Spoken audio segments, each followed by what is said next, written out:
tricks in my pocket. I have things up my sleeve, but I am the opposite of a stage magician. He gives you illusion which has the appearance of truth, and I give you truth in the pleasant disguise of illusion. To begin with, I turn back time. I reverse it to that quaint period, the 30s, when the huge middle class of America was matriculating in a school for the blind. Their eyes had failed them, or they had failed their eyes, and so were having their fingers pressed forcibly down on the fiery braille alphabet of a dissolving economy. In Spain, there was revolution. Here, there was only shouting and confusion. In Spain, there was Guernica. Here, there were disturbances of labor, sometimes pretty violent, in otherwise peaceful cities such as Chicago, Cleveland, and St. Louis. This is the social background of the play. The play is memory. Being a memory play, it is dimly lighted, it is sentimental, it is not realistic. In memory, everything seems to happen to music. That explains the fiddle in the wings. I am the narrator of the play and also a character in it. The other characters are my mother Amanda, my sister Laura, and a gentleman caller who appears in the final scenes. He is the most realistic character in the play, being an emissary from a world of reality that we were somehow set apart from. But since I have a poet's weakness for symbols, I use this character also as a symbol. He is the long-delayed, but always expected something that we live for. There is a fifth character in the play, but he only appears in this larger-than-life-size photograph. This is my father, who left us a long time ago. He was a telephone man who fell in love with long distances. He gave up his job with the telephone company and skipped the light fantastic out of town. The last we heard of him was a picture postcard from Mazatlan on the Pacific coast of Mexico containing a message of 2 words: hello, goodbye, and no address.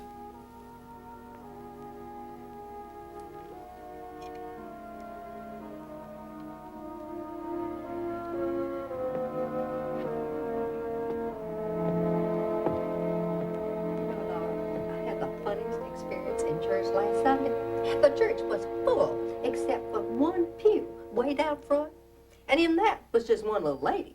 So I smiled at her very sweetly and I said, "Excuse me, would you mind if I shared this pew?" "I certainly would," she said. "This space is rented." So first time I ever knew the Lord rented space. Northern Episcopalians. I can understand the Southern Episcopalians, but the Northern ones, no.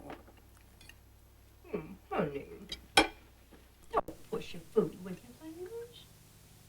You must push your food with something. The thing to use is a crust of bread. Oh, Tom, you must chew your food. Honey, animals have secretions in their stomachs that allow them to digest their food without mastication. But human beings must chew their food before they swallow it down. Chew. Chew. Honey, eat leisurely. A well-cooked meal has many delicate flavors that must be held in the mouth for appreciation, not just gulp down. So chew. Chew. Don't you want to give your salivary glands a chance to function? Mother, I have not enjoyed one bite of this dinner because of your constant directions on how to eat it. It's you that makes me rush through meals with your hawk-like attention to every bite I take. It's sickening. Spoils my appetite. All this discussion of animal secretions, salivary glands, mastication. Temperament like a metropolitan star. You're not excused from the table. I'm getting a cigarette. Smoke too much. Mother, I'll bring in the coffee. No. You sit down. I'm gonna be the colored boy tonight, and you gonna be the lady. Well, no, I'm already up. Well, resume your seat. Keep yourself fresh and pretty for the gentleman callers. I'm not expecting any gentlemen callers, Mother. Oh, well, honey, the nice thing about them is sometimes they come when they are least expected. Why, I remember one Sunday afternoon in Blue Mountain when your mother was a girl. Such a convocation stomped on our porch with the chocolate and the bouquets. You know what's coming. Yes, but let her tell it. Again? She loves to tell it. And on that Sunday afternoon in Blue Mountain when your mother was a girl, she received 17 gentlemen callers. Sometimes there weren't enough chairs to accommodate them all, and we had to send the colored boy over to the parish house to fetch the folding chairs. And how did you entertain those gentlemen callers? Well, I happen to understand the art of conversation. I bet you could talk. Well, I could, I tell you. All the girls in my day could. Yes? Yes. We knew how to entertain our gentlemen callers. It's not enough for a girl to be possessed of a pretty face and a graceful figure. Although I wasn't slighted in either respect. But she also had to have a nimble wit and a tongue to meet all occasions. What did you talk about? Things of importance going on in the world. Well, never anything coarse or common or vulgar. Because my callers were gentlemen, all. Some of the finest men on the Mississippi Delta. Planters and sons of planters. There was young Champ Laughlin. He later became vice president of the Delta Planters Bank. And the Cutrer brothers. Wesley and Bates. Now, Bates was one of my own bright, particular beaux. And he got into a fight with that wild Wainwright boy. They shot it out on the floor of the Moon Lake Casino. Bates was shot right through the stomach. Died in the ambulance on the way to Memphis. He left his widow well provided for, too. 8 or 10,000 acres, no less. And he never loved that woman. She just caught him on the rebound. They found my picture on him the night he died.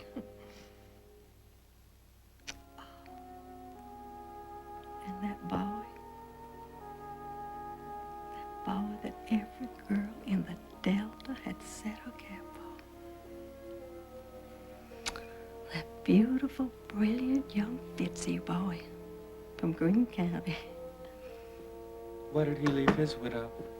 He never married.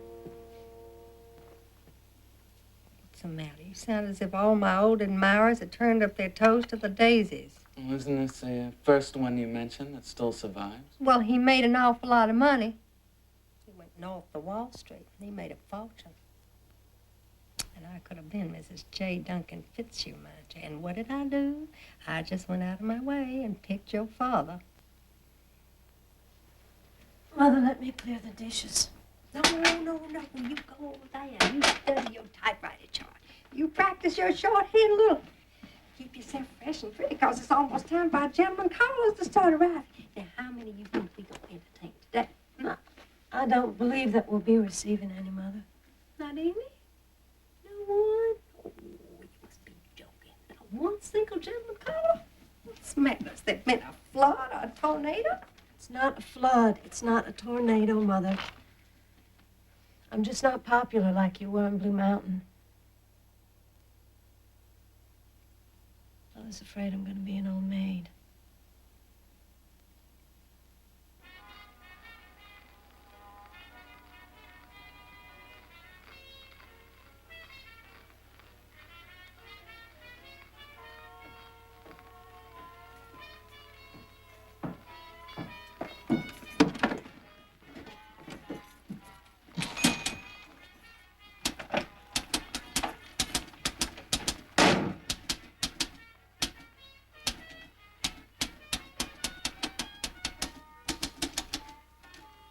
Hello, Mother. I was just... Yes, you're just practicing your typing, I suppose.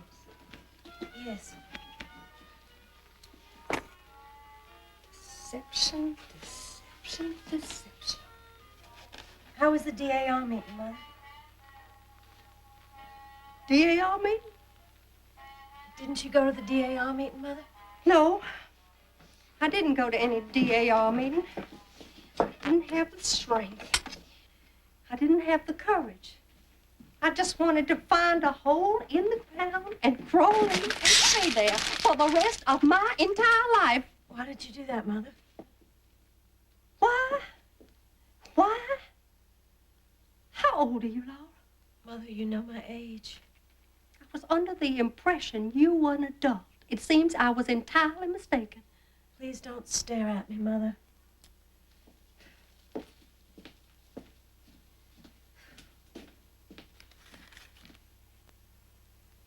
are we gonna do? What is gonna become of us? What is the future? Mother, has something happened? Has something happened, Mother? I'll be all right in a minute. I am just bewildered by life. Oh, Mother, I wish that you would tell me what has happened. I went to the DAR, as you know. I was to be inducted as an officer. And I stopped by Rubicamp's business college on the way to tell them about your code and ask how you were doing down there. Oh? Yes. Oh. Oh. I went straight to your typing instructor and I introduced myself as your mother. She didn't know who you were. Wingfield, she said, well, we don't have any such scholar enrolled in this school. I assured her she did. I said, why, my daughter Laura has been coming here since early January. I don't know, she said, unless you mean that terribly shy little girl that dropped out after only a few days' attendance. No, I said, I don't mean that one. I mean my daughter Laura, who's been coming here every single day for the past 6 weeks. Well, excuse me, she said. And she got down the attendance record. There was your name. Unmistakable, printed, and every time you had been absent. And I still told her she was wrong. I said, oh, no, there must be some mistake. There must be some mix-up in the records. Oh, no, she said, I remember her perfectly now. She was so shy. And her hands shook so that her fingers wouldn't strike the right keys. And then when we gave a speed test, she just fell apart completely and was sick at her stomach and had to be carried to the washroom. After that, she never came back anymore. We called the house every day, but we never got any answer. That's when I was working all day long, I suppose, down at that department store demonstrating those... I was so weak. I couldn't stand up. I had to sit down while they gave me a glass of water. $50 tuition. It's not even the money so much, but it's all my hopes for any kind of a future for you. Just going up the spout, just going up the spout like, Laura, don't you play that Victrola. Now, what have you been doing every day when you have gone out of this house telling me you were going to business college? I just went out walking. That's not true. Yes, it is, Mother. I just went walking. Walking? Walking?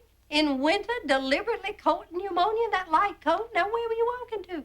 All sorts of places, mostly in the park. Oh, honey, even after you started catching that cold? Mother, it was the lesser of two evils. I couldn't go back. I threw up on the floor.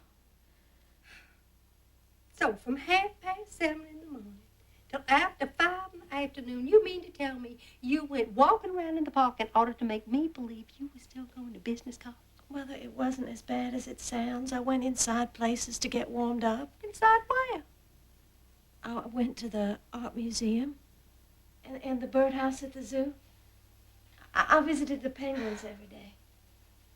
Some days I did without lunch and I went to the movies, but lately in the afternoons I've been going to that place called the Jewel Box. That big glass house where they raise the tropical flowers. Honey, you did all this to deceive me? For deception? Now why? Why? Laura, why? Mother, when you are disappointed, you get that awful suffering look on your face like the picture of Jesus' mother in the museum. I couldn't face it. I couldn't.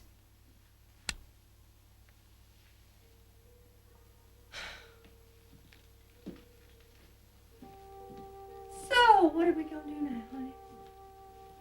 For the rest of our lives? Hmm? We just going to sit down in this house and watch the parades go by?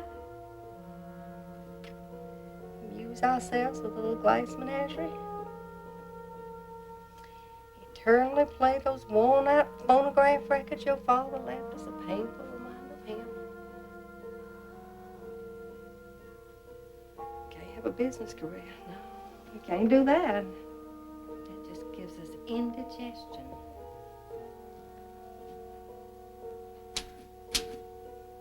So what is there left for us but dependency all our lives?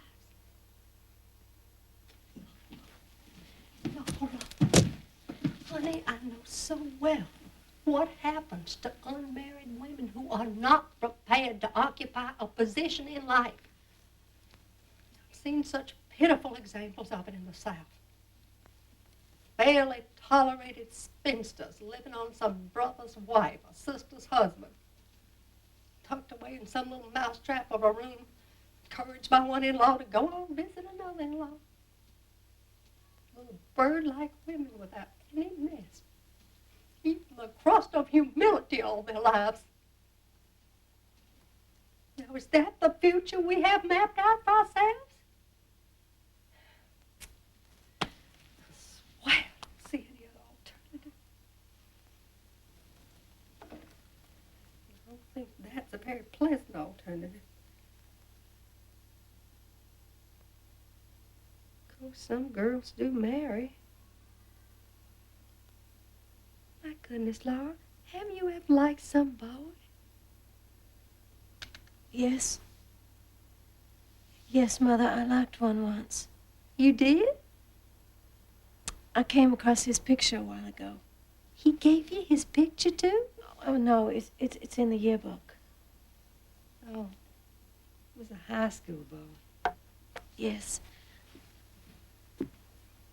His name was Jim.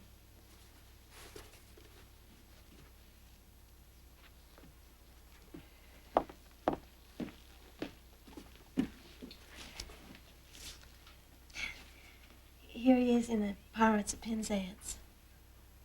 What? The operetta the senior class put on. He had a wonderful voice. I used to sit across the aisle from him Mondays, Wednesdays, and Fridays in the auditorium. Here he is with a silver cup for debate. You see his grin. So he had a grin, too. He used to call me Blue Roses. Now, why did he call you such a silly name as that? When I had that attack of pleurosis and I was out of school for a while, when I came back, he asked me what the matter was, and I said pleurosis, only he thought that I said Blue Roses. So that's what he always called me after that. Mm. Whenever he would see me, he'd holler, "Hello, Blue Roses." Well, I never cared very much for the girl that he went out with, Emily Meisenbach. Now, she was the best-dressed girl at Salden, but she never struck me as being sincere. I read once in the newspaper that they were engaged. That was a long time ago. They're probably married by now. Oh, that's all right, honey. It's all right. You know, sometimes when little girls are not cut out for business careers, they end up married to very nice young men. And I'm just going to see that you do that, too. Mother? What? I'm crippled. Hush. Don't use that word. How many times have I told you never to use that word? You are not crippled. You just have a little defect. Now, if you lived in the days when I was a girl and we went out to dances every night and we had those long, graceful skirts sweeping the ground, might even have been considered an asset. Honey, when you have a little disadvantage like that, you just have to cultivate something else to take its place. You have to cultivate charm or vivacity or charm. That's the one thing your father had plenty of.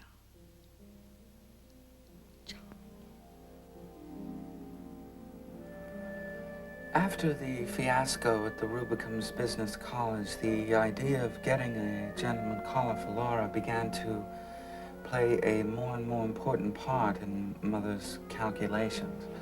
It became an obsession. Late that winter and in the early spring, realizing that extra money would be needed to properly feather the nest and plume the bird, she began conducting a vigorous campaign on the telephone, roping in subscribers to one of those magazines for matrons called the Homemaker's Companion, the type of journal which features the serialized sublimation of ladies of letters who think in terms of delicate cup-like breasts, slim tapering waists, rich creamy thighs, eyes like wood smoke in autumn, fingers that soothe and caress like strains of music, bodies as powerful as Etruscan sculpture. Ida Scott? Oh, this is Amanda Wingfield. Well, now, Ida, I have just been looking at my little red book here, and I see where your subscription to the Companion is just about to run out. And it's just when that wonderful new serial by Bessie Harper starting. It's the first thing she's written since Honeymoon for Three, and that was unusual, you know. Well, Ida, this one is even lovelier. It's all about the horse he set on Long Island, and this debutante is thrown from a horse while she's taking him over the jumps in the regatta. Well, her spine is injured. And that's what the horse said he stepped on her. And the only surgeon in the whole wide world who can keep her from being permanently paralyzed is the man she's engaged to be married to. And he's tall, and he's blonde, and he's...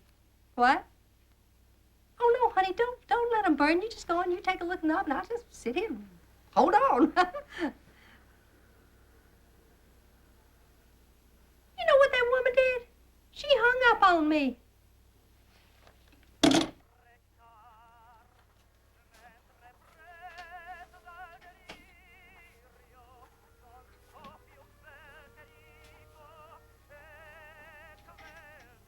Son?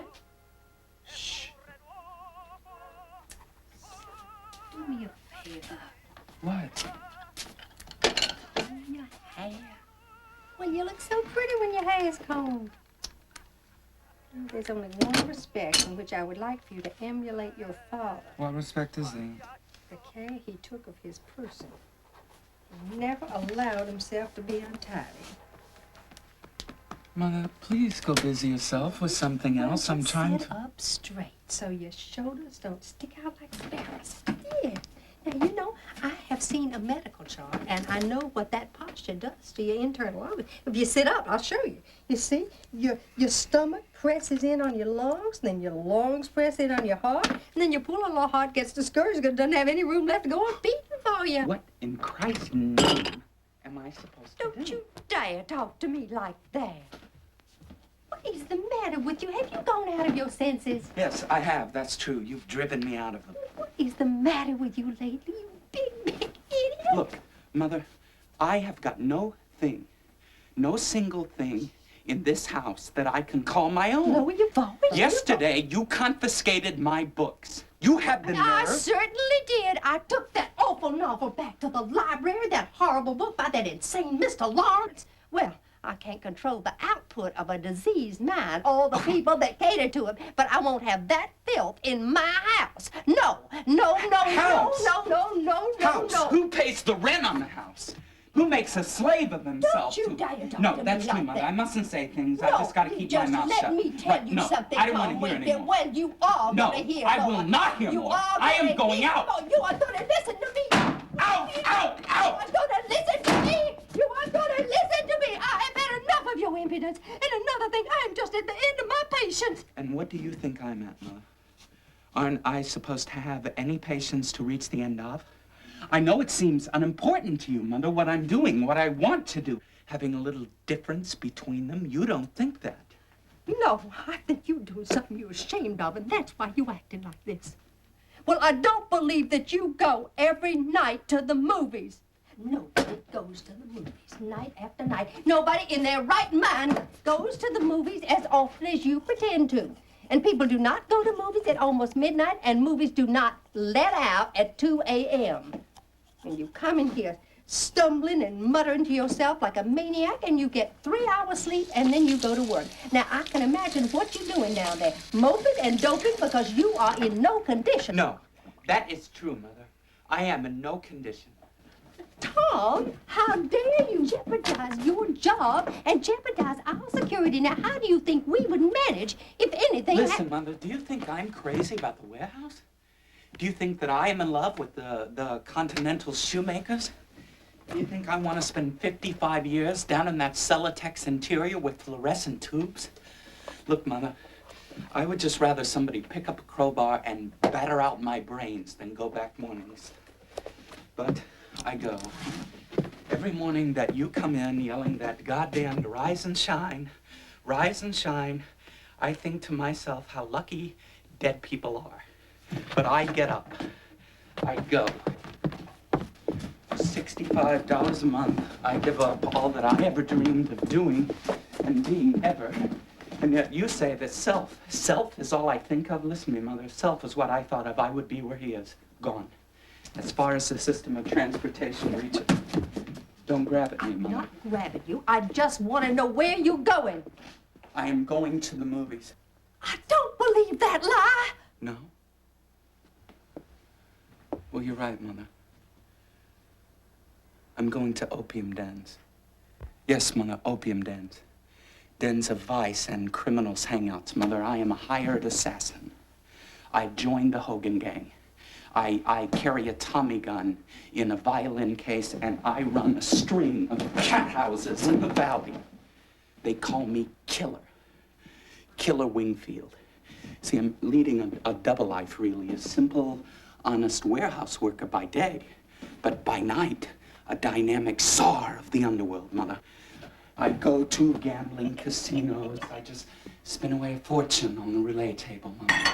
I wear a patch over one eye and a false mustache, and sometimes I put on green whiskers. On those occasions, they call me El Diablo. I could tell you many things to make you sleepless, Mother.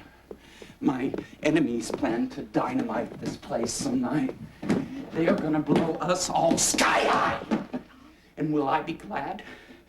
I'll be very happy, and so will you be.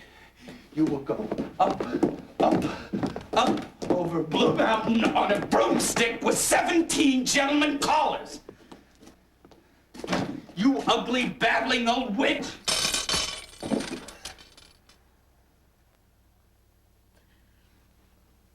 will never speak to you again as long as I live, unless you apologize to me.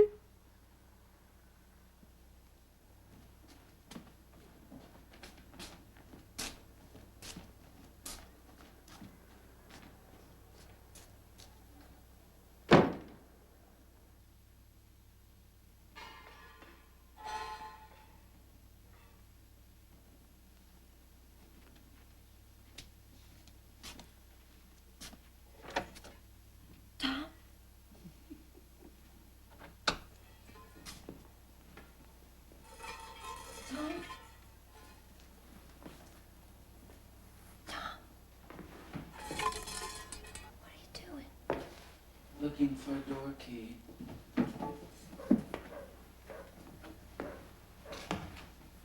Where you been all this time?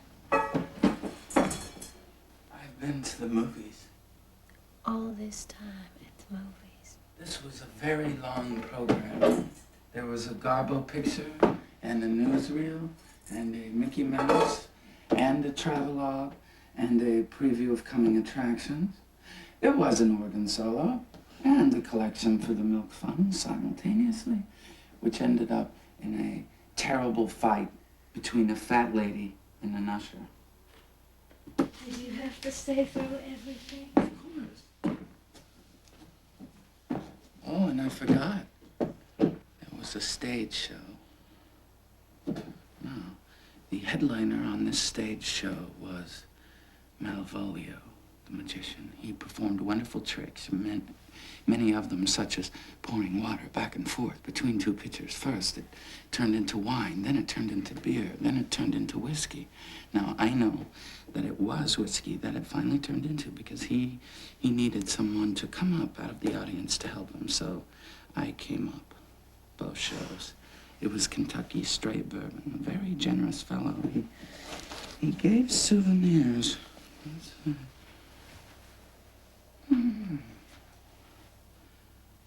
This is his magic scarf. You can have it, Laura. You wave it over a canary cage. They turn into a bowl of goldfish. And you wave it over a goldfish bowl, and they fly away, canaries.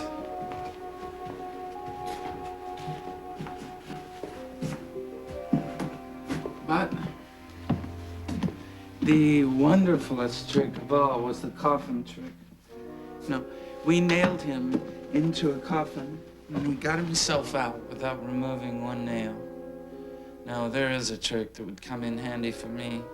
Get me out of this 2x4 situation. Shh, Tom. Shh. Tom. What are you shushing me for?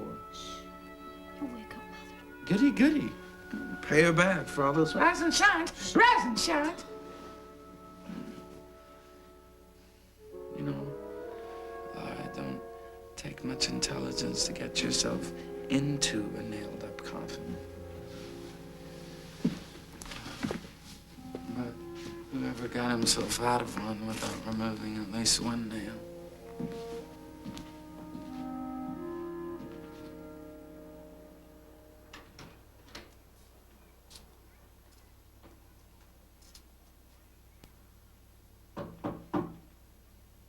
Rise and shine, rise and shine.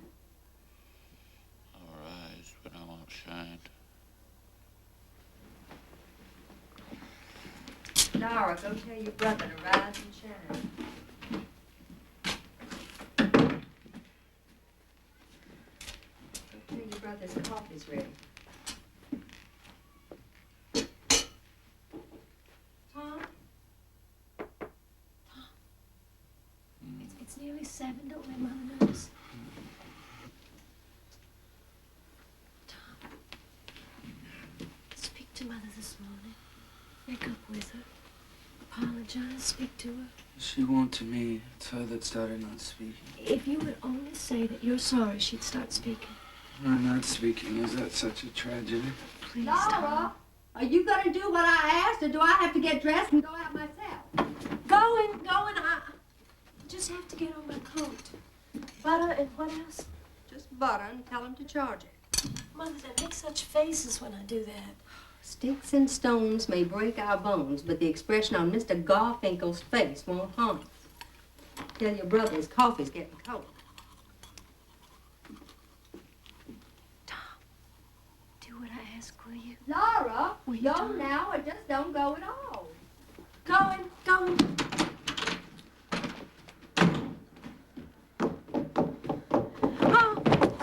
Oh, Laura? Laura? no, I'm all right. Oh, I slipped, but I'm all right. Oh, Lord, if anybody falls down this land and breaks their leg, the landlord will be sued for everything he's got.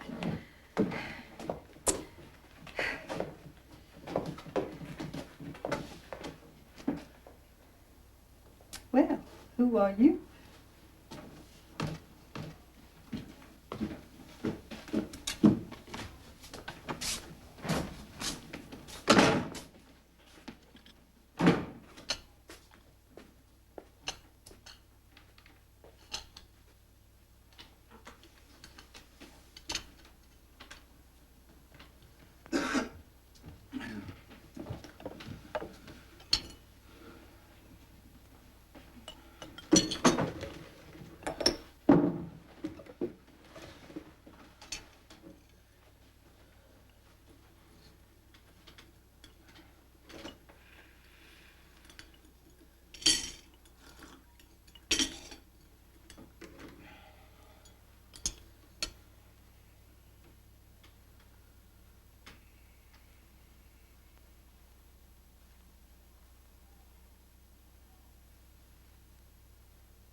Mother? I apologize, Mother. I'm sorry for what I said, for everything that I said. I didn't mean it. My devotion has made me a witch, so I make myself hateful to my children. No, you don't. Well, I worry so much, I can't sleep, so it just makes me nervous. I know that, Mama. Tom, now you know I have had to fight a solitary battle all these years. But you are my right-hand bower. Now don't you fail me. Don't you fall down. But I try, Mama. Tom, if you try, you will succeed. You are just full of natural endowments. Well, honey, both of my children are.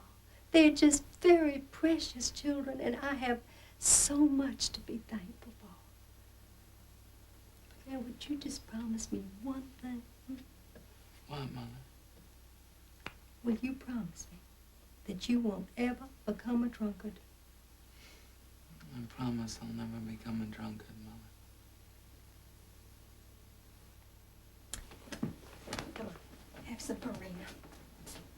No, thanks, Mother. Just coffee.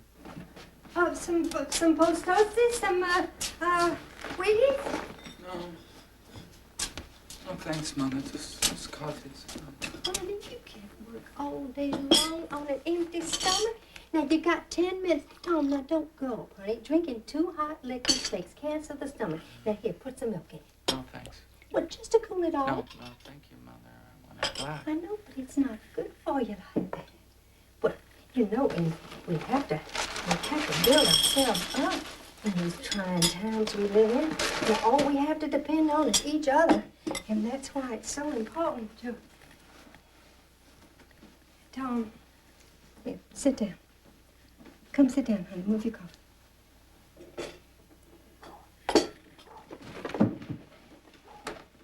Tom, now, I sent out your sister because I wanted to discuss something with you.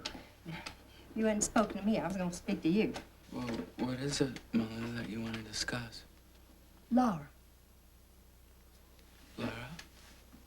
Tom, now you know how Laura is. She's so quiet, but still waters run deep. And she notices things, and I think she broods about them. Now, I came in here the other day, and she was crying. What about? You. Me? Now, she has this idea that you are not happy here. Well, what gave her that idea? What gives her any idea? But, honey, you have been acting kind of strangely. Tom, I am not criticizing much. Now, I know that your ambitions do not lie at the White House, and like everybody else in the whole wide world, you too have had to make sacrifices. But,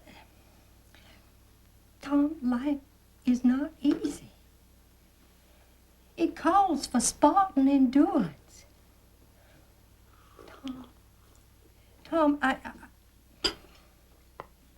are just so many things in my heart that I cannot describe to you. Now, I never told you, but I did love your father. I know that, Mother.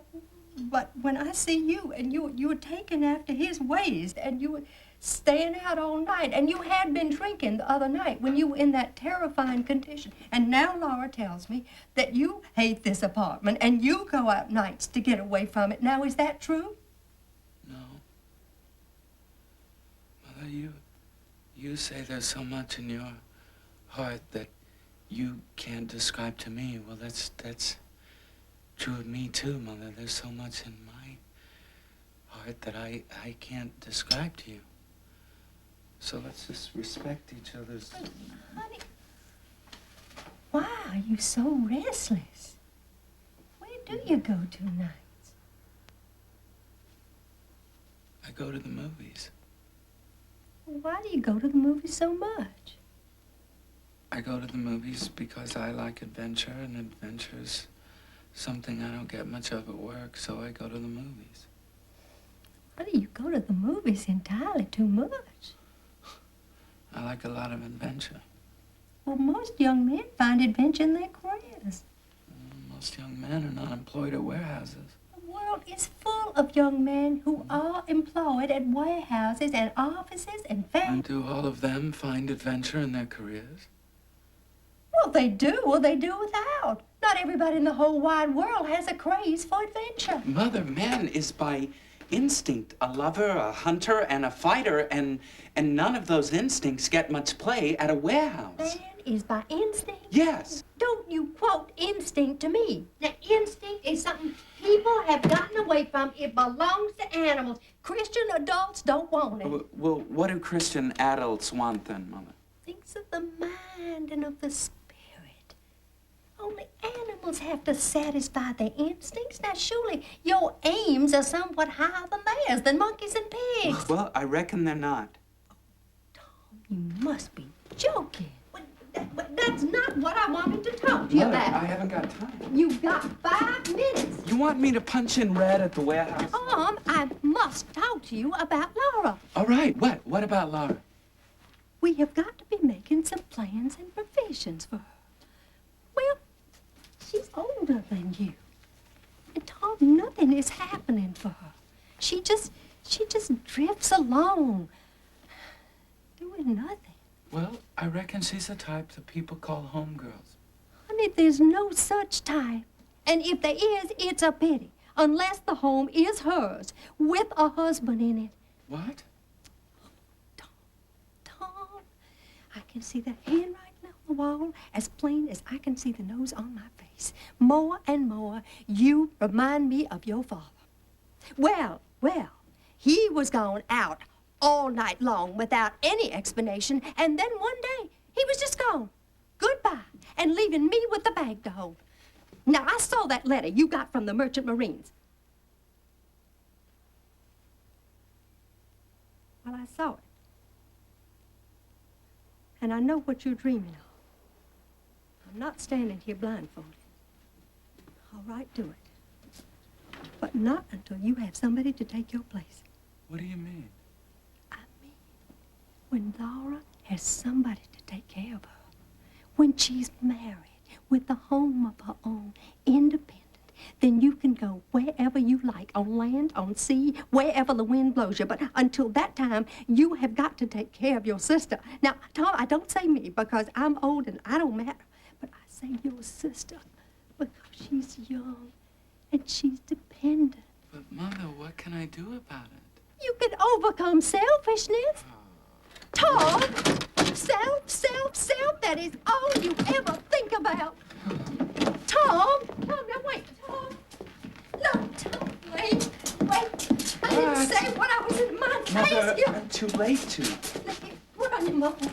Put on your warm muffler. Tom. Now, down at the warehouse, aren't there some nice young men? No. Oh, there must be some. Just please find one who's clean living, who doesn't drink, and ask him out for sister. What? For sister, to me, to get acquainted. Gosh. Oh, will you? Will you, dear? Yes.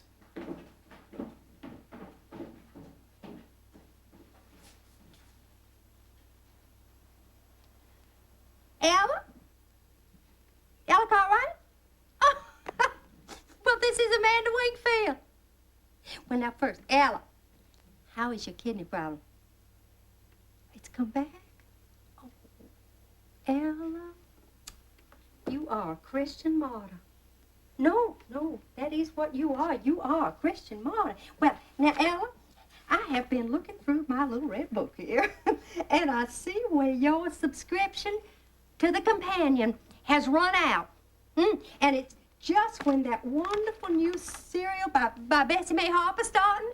It's the one that's all about the horsey set on Long Island. And you have? You've already read it? Well, how do you think it turns out? Well, no, Bessie Mae Harper never let you down. Well, Ella, you have to. Ella, you have to have complications. Can't have a story without complications. But Bessie Mae Harper always leaves you with such an uplift. Ella, what's the matter? Well, you sound so mad.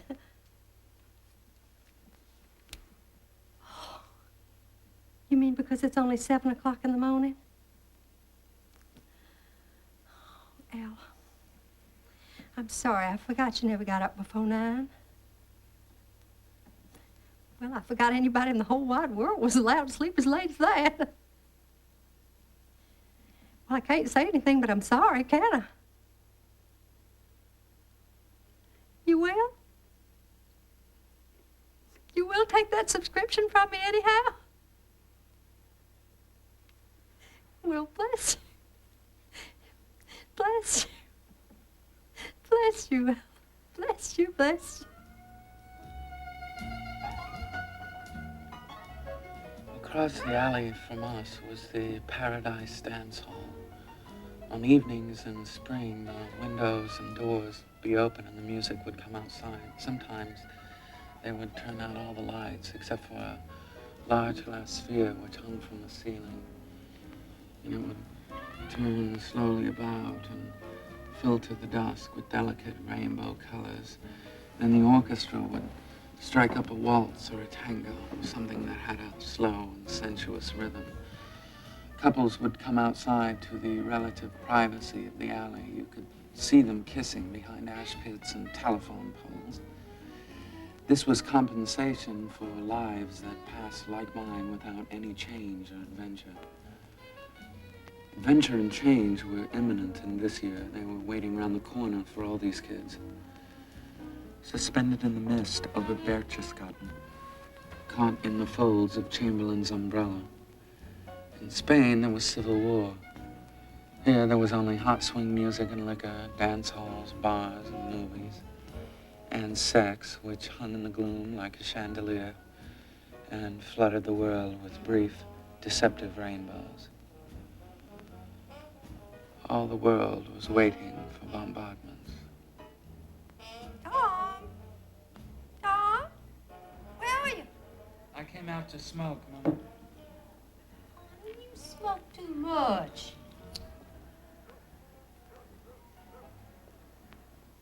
Pack a day at 15 cents a pack? Now, how much would that be in a month? 15 times 30. Well, wouldn't be too much, but would be enough to go towards a night school course and a camping at the Washington U. Now, wouldn't that be lovely? I'd rather smoke. No, that's the tragedy of you. This fire-escape landing is a poor excuse for that porch we used to have.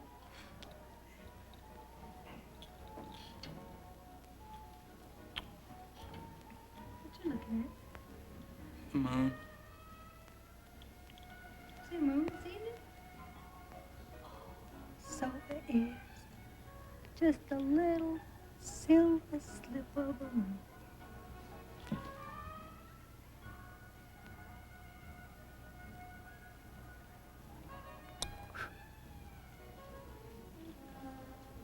Well, did you make a wish on it? Mm-hmm. What'd you wish for? That's a secret. All right, I won't tell you what I wished for. I can be just as mysterious as you can. But I can guess what you wish. Why? Now, is my head transparent? You're not a sphinx. No, I don't keep secrets. I'll tell you what I wished for. I wished for success and happiness for my precious children. That's what I wish for every time there's a moon, and when there isn't a moon, I wish for it too. I thought perhaps you wished for a gentleman calling. Now, what makes you say that? Oh, you don't remember asking me to fetch one? I remember suggesting that it would be nice for your sister if you brought home some nice young man. I think I made that suggestion more than once. Yes, you made it repeatedly. Well?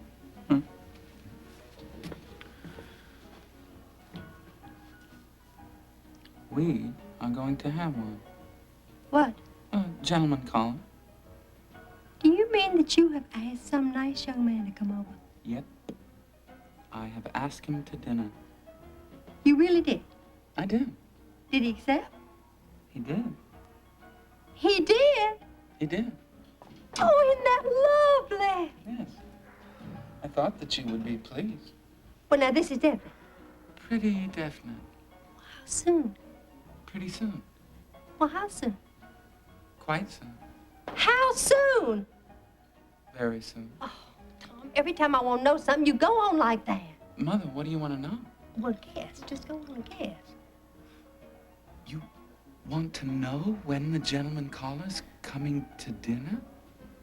He's coming tomorrow. Tomorrow? Yes. No, I can't do anything about tomorrow. I can't do anything about tomorrow. Why not? But give me any time. Time for what? Preparations. You should have called me the minute you invited him, the minute he accepted. Mother, you don't have to make any fuss. Of course I have to make a fuss. I can't have a man coming into a place that's all sloppy. It has to be thrown together properly. Ooh.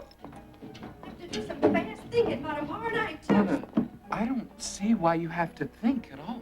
That's because you just don't know. You just don't know, that's all. I cannot have a gentleman caller coming into a pigsty. Oh, let me see. Oh, I wonder how that old lace tablecloth is holding up after all these years. Oh, Tom, we can't weigh anything. We haven't got it. We haven't got anything to weigh. We haven't got it. Mother, this is no boy to make a fuss over. I don't know how you can say that when this is the first gentleman caller your little sister has ever had. Now, come on inside. What for? Because I want to ask you a few things. Mother, if you are going to make a fuss, I will call the whole thing off. Mother, I will tell him not to come. You can't do that. People hate broken engagements, and they got no place to go. Now, come on inside. Now, sit down. Any particular place that you'd like me to sit? Don't sit anywhere.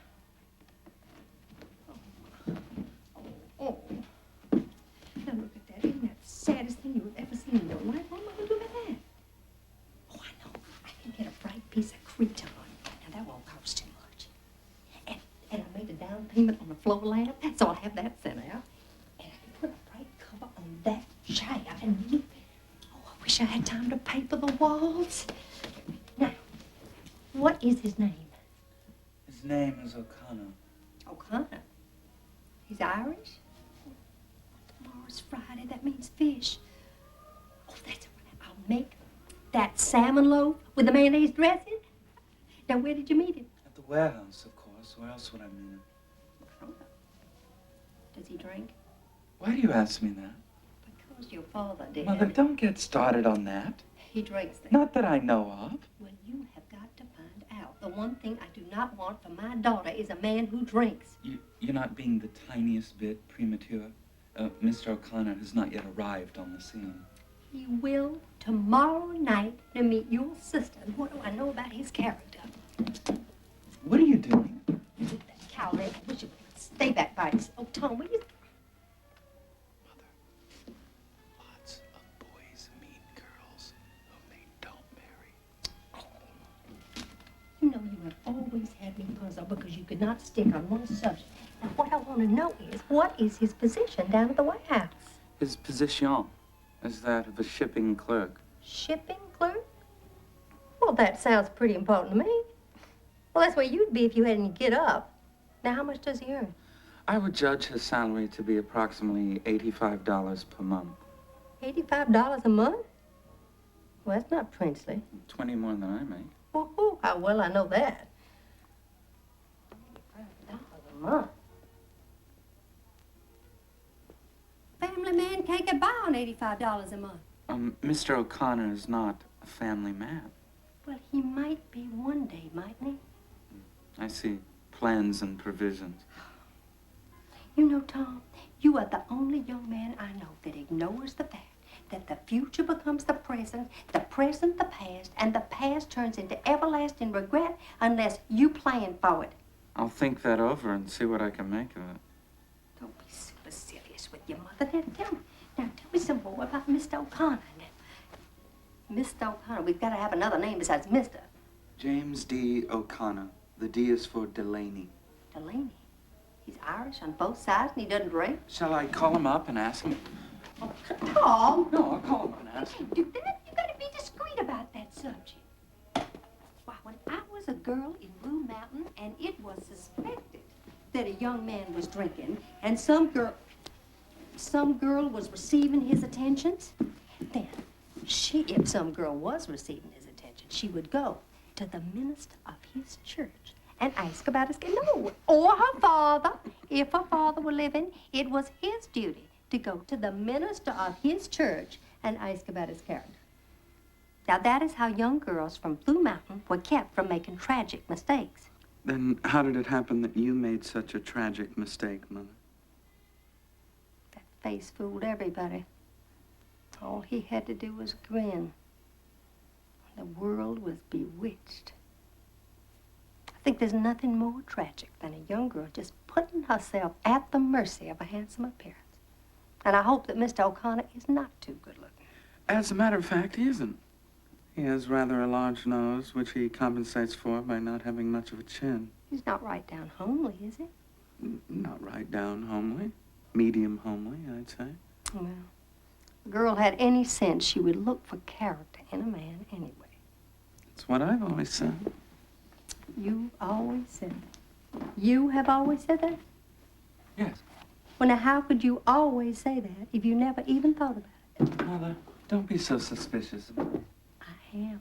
I am suspicious of every word that comes out of your mouth when you're talking to me. Now, tell me some more about this young man. Now, is he up and coming? Yes. I think he really goes in for self-improvement. So what makes you say that? He goes to night school. Night school? What does he do at night school? He studies radio engineering and public speaking.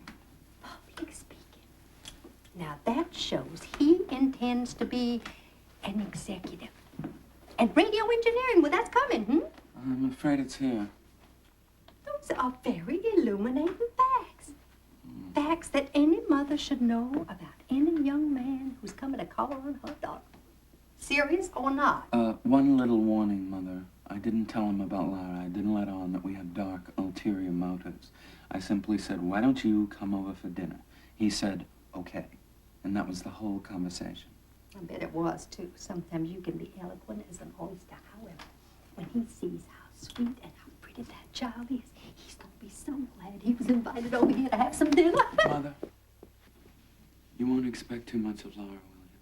I don't know what you mean. Mother, Lara seems all those things to us because she's ours and we love her. We don't even notice she's crippled anymore. Mother, Lara is crippled. She is. Face facts, and that's not all. What do you mean that's not all? Laura is very different from other Well, girls. I know that, and I think the difference is all in her favor, too. No, not quite all. Mother, in the eyes of others, strangers, she is terribly shy, and she lives in a world of her own. And that can make her seem peculiar to other people. She is peculiar. Well, I don't know in what way she's peculiar. Mother, she lives in a world of little glass ornaments. She sits and plays those old phonograph records. That's about all. Where are you going? I'm going to the movies.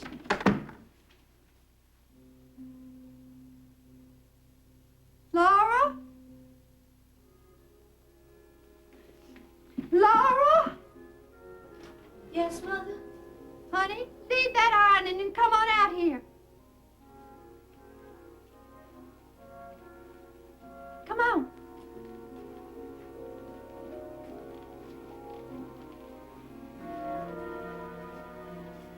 Honey, come on out and make a wish on the moon. Moon? Is it just a little silver slip of a moon?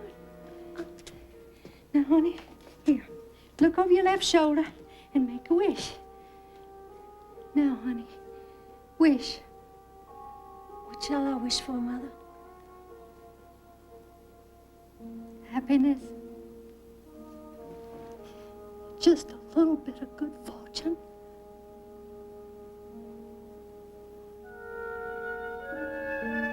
The following evening, I brought Jim home to dinner. I had known Jim slightly in high school, And Jim was the only person at the warehouse with whom I was on friendly terms. I was valuable to him as someone who could remember his former glory, who had seen him win basketball games and the Silver Cup in debating. He knew of my secret practice of retiring to a cabinet of the washroom to work on poems when business was slack at the warehouse. He called me Shakespeare. And while the other boys in the warehouse regarded me with a suspicious hostility, Jim took a humorous attitude towards me. Gradually, his attitude affected the others, and their hostility wore off, and they also began to smile at me, as people smile at an oddly fashioned dog who trots across their path at some distance. I knew that Jim and Laura had known each other in high school, and I had heard Laura speak admiringly of Jim's voice. I didn't know whether Jim remembered her or not, for in high school, Laura had been as unobtrusive as Jim had been astonishing. If he did remember her at all, it was not as my sister, for when I asked him to dinner, he grinned and said, "You know, Shakespeare, I never thought of you as having folks." He was about to discover that I did. Hold still. Honey, why are you trembling so? Mother, you've made me so nervous. Now, how have I made you nervous? By all this fuss, you make it seem so important. Laura, I don't understand you. Every time I try to do anything that is the least bit different for you, you just seem to set yourself against it. Now, turn around. Look at yourself in the mirror. Now, come on, look. Oh, no, wait. I forgot something. What is it? A couple of little improvements. Now, when I was a girl, we called these gay deceivers. Mother, I won't wear Well, these. of course you wear them. Well, why should I? Oh, honey, to tell you the truth, you are a little bit flat-chested. Mother, you make it seem like we're setting a trap. We are setting a trap. All pretty girls are a trap, and all men expect them to be. Now, come on, turn around, look at yourself in the mirror. Now, look. Now, isn't that lovely? You look just like an angel on a postcard. Now, you run on out, and I'm going to dress myself all up. You're going to be astonished at your mother's appearance.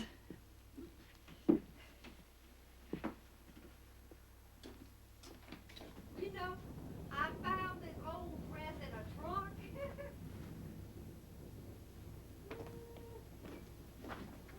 Oh, boy, up to it. You know, Laura, it broke my heart. I had to let it out. Is that thunder? Oh, my Lord. All right. Now, Laura, take a look at your mother. Oh, no, wait. Now, Laura, take a look at your mother now. Oh, Mother, how lovely. Well, it used to be. Had a lot of flowers all over, but they got kind of tired, so I had to take them all off. I led the cotillion in this dress a long time ago. And I won the cakewalk twice at Sunset Hill. And I wore it to the governor's ball in Jackson. Oh, Lord, you should have seen your mother. How she just sashayed around that ballroom just like that. I had it on the night I met your father. I had malaria fever, too. The change of climate from East Tennessee to the Delta had weakened my resistance. Not enough to be dangerous, but just enough to make me restless and giddy. Oh, it was lovely. Invitations just poured in from all over. And my mother said, "Honey, you can't go any place. You got a fever. You got to stay in bed." And I said I would. And I just took quinine and I kept on going. Dances every evening. And in the afternoons, long drives in the country. Picnics. Oh, Lord.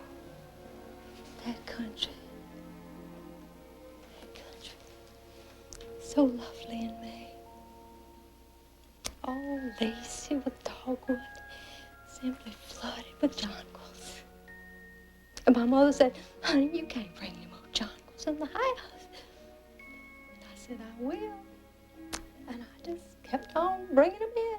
Every time I saw them, I'd say, stop, I see jonquils. I'd make my gentleman callers get out of the carriage and help me to get got to be kind of joke. They'd say, look out. Here comes that girl. We're going to have to spend the rest of the afternoon picking jonquils. My mother said, honey, you can't bring any more jonquils in the house. We don't have enough bases to hold them all. I said, that's all right. I'll hold some myself. Malaria, fever, your father.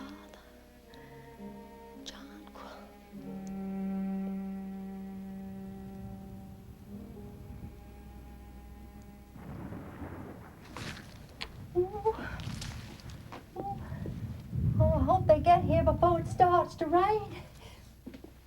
I gave your brother a little extra change so he and Mr. O'Connor could take the service car home. Mother? Hmm? What did you say his name is? O'Connor, what? What is his first name? Oh, honey, I don't remember. Oh, yes, I do know. It was Jim. Is he the one that Tom used to go to high school Well, with? he didn't say. I think he just met him at the White House. Tom and I both used to know Jim O'Connor in high school. Mother, if that is the one that Tom is bringing home to dinner, you will have to excuse me. I won't come to the table. Now, what kind of silly talk is this? You asked me once if I ever liked a boy. Remember, I showed you his picture. You mean the boy in the yearbook? Yes, Mother, that boy. Oh, Laura, were you in love with that boy? I don't know, Mother. I just know that if it was him, I couldn't sit at the table. Well, it won't be him. It's not the least bit likely, but even if it were, you will come to the table. You will not be excused. I would have to be, Mother. Laura, I don't intend to humor your silliness. Now, I've had enough from you and your brother. Now, you just come on over here and sit yourself down and compose yourself until they get here. Now, your brother has forgotten his key, so you're going to have to let him in when they arrive. Oh, no, Mother, please, you answer the door. But how can I when I haven't even finished the mayonnaise dressing for the salmon? Mother, please, you answer it. Don't make me do it. Laura, honey, please be reasonable. What is all this fuss about? It's just one gentleman caller, darling. That's all, just one.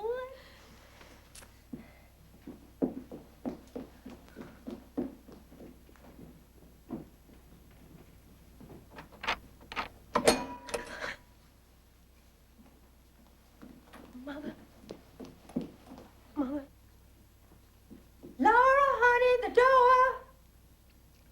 Mother, you answer the door. What is the matter with you, you silly thing? Mother, please, you answer it, please. Have you taken this moment to lose your mind? Now go to the door. I can't. Why can't you? I'm sick. Oh, you're sick. Am I sick? You and your brother have me puzzled to death. You can never act like normal children. Will you give me one good reason why you should be afraid to go to a door? Now, Laura, go to the door.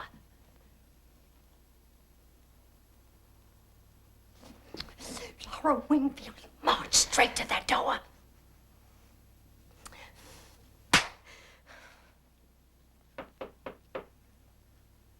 Yes, Mother.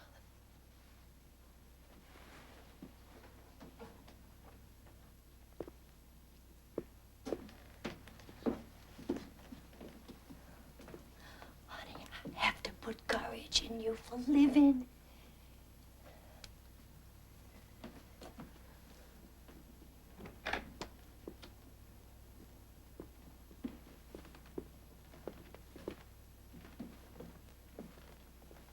Laura, this is Jim.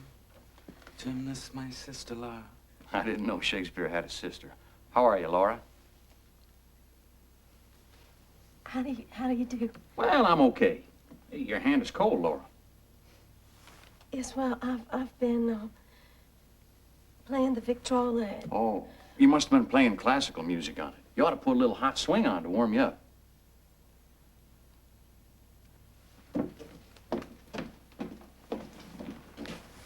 What's the matter? With Laura? Laura's terribly shy. Shy, huh? You know, it is unusual to meet a shy girl nowadays. I don't believe you ever told me you had a sister. Now you know. I have one. Here's the Post Dispatch. You want a piece of it? Yeah. What piece? Comics? Comics, sports.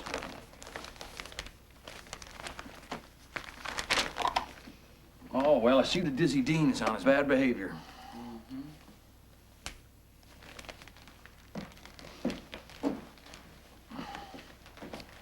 Where you going? Out on the terrace to smoke.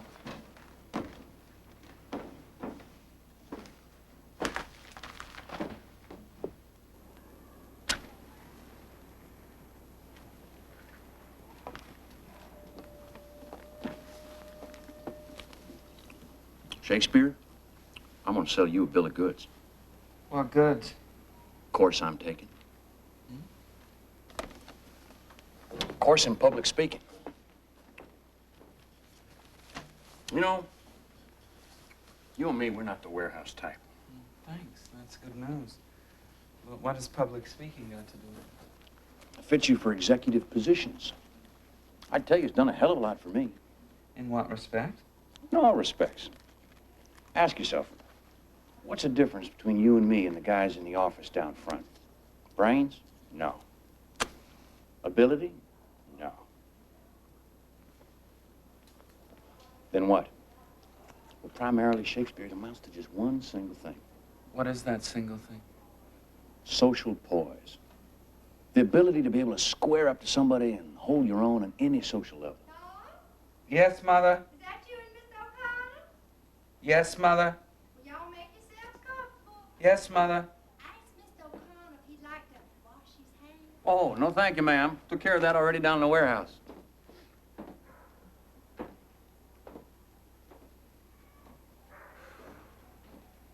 Tom, Mr. Mendoza's been speaking to me about you. Favorably? What do you think? Tom, you're going to be out of a job if you don't wake up. I am waking up. You show no signs. The signs are interior. I'm planning a change. I am right at the point of committing myself to a future which doesn't include Mr. Mendoza, or the warehouse, or even a night school course in public speaking. What are you gassing about? I'm tired of the movies. The movies? Yes, movies. Look at them. All those glamorous people out there having adventures, hogging it all, gobbling the whole thing up. And you know what happens? People go to the movies instead of moving. Hollywood characters are supposed to have the adventure for everyone in America. Well, everyone in America just sits in a dark room and watches them have them until there's a war. That's when adventure becomes available to the masses. Everyone's dish, not only Gable's. Then the people in the dark room can come out of the dark room and have a little adventure for themselves. Goody goody. It's our turn now to be exotic from far off. But I am not patient, and I'm not going to wait till then. I am tired of the movies, and I am about to move. Move? Yes, When? soon. Where? Where? I'm starting to boil inside. I know that I seem dreamy, but whenever I pick up a shoe, I just shudder a little, thinking how short life is, and what am I doing? You know, and whatever that means, I know it does not mean shoes, except as something to wear on a traveler's feet. Look, The Union of Merchant Seamen? yes, I paid my dues last month instead of the light bill. You're going to regret it when they turn the lights off. I won't be here. What about your mother? Like my father, the bastard son of a bastard. Did you notice how he's grinning in his picture in there? He's been absent going on 16 years. You're just talking. You drip. What is your mother going to say about that? Mother is not acquainted with my plans.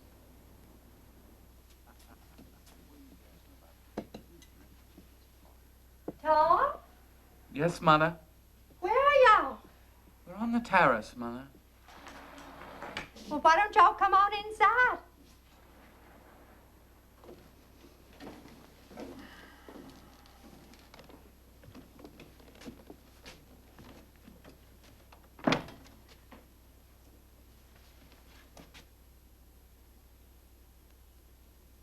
Mother, you look so pretty. You know, that is the first compliment you have ever paid me. I wish you'd look pleasant when you're about to say something pleasant so I know to expect it. Mr. O'Connor? How do you do, ma'am? Oh, well, so this is Mr. O'Connor. Well, introductions are entirely unnecessary because I've heard so much about you from my boy. I finally said to him, I said, Tom, why don't you bring this paragon home to supper finally? I want to meet this nice young man from the White House instead of just hearing you sing his praises all the time. I don't know why my son is so standoffish. That's not Southern behavior. Well, let's sit down. Let's sit down. You know, Tom, I think we could use a little air in here. You want to leave the door open? I felt a nice fresh breeze a while ago. I don't know where it's gone to. So warm already, and it's not even summer yet. We're going to burn up when summer finally gets here. However, we're having a light supper this evening. I think light things are better for this time of year. Like light clothes are. Light food, light clothes, what warm weather calls for.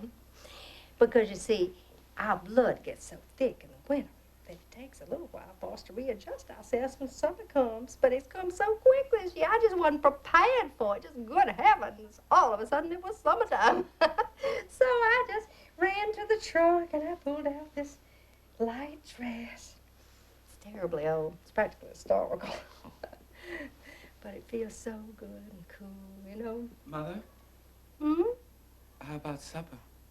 Well, honey, you have to ask Sister about supper.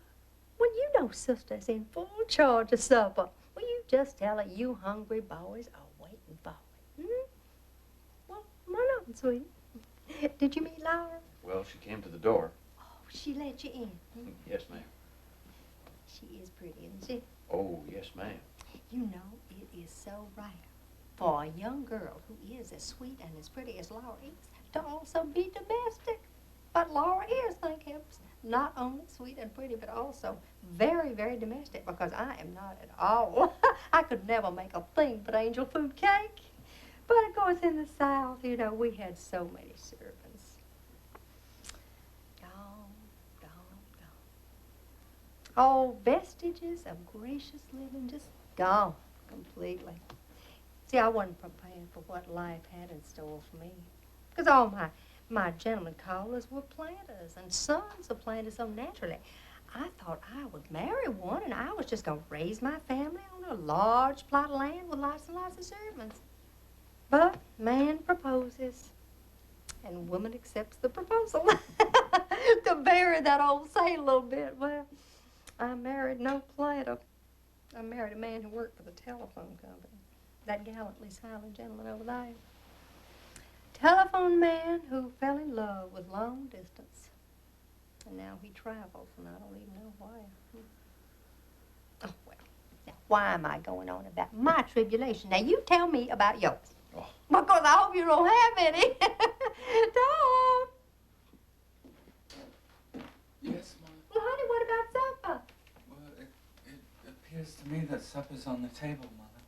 Well, so it is. Oh. Oh, now, isn't that lovely? Now, where's Laura? Well, Laura's not feeling too well, and she says she thinks she'd better not come to the table. Laura! Mr. O'Connor? Right here. Laura? Honey? We can't say grace until you come to the table.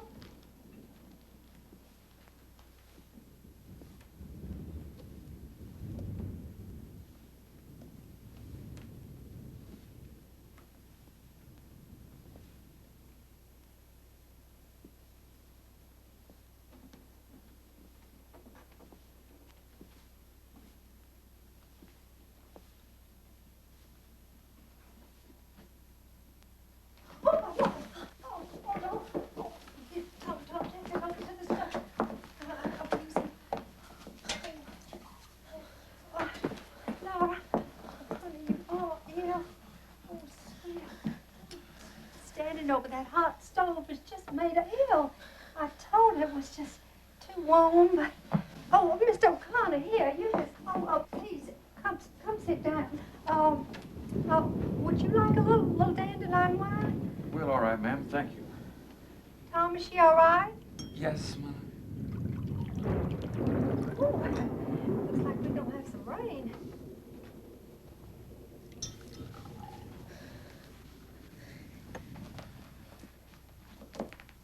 Tom? Would you say grace? No, thanks. Oh, now, what do we say before we sit and have some dinner? We say grace, don't we?